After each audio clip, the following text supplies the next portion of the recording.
Hey everyone, I wanted to take a look at an example of a completed pneumatic gripper project. So here is our rotation around the project.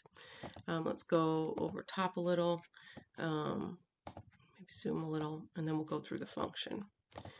So this lever should be able to be pulled up until these two pieces meet, and then push down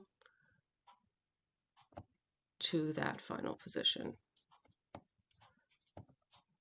Everything else should be fixed. As long as you pull on a mobile piece, you should be able to get some movement. All right, any more questions? Let me know. Otherwise, good luck, and I look forward to receiving them. Thanks, guys.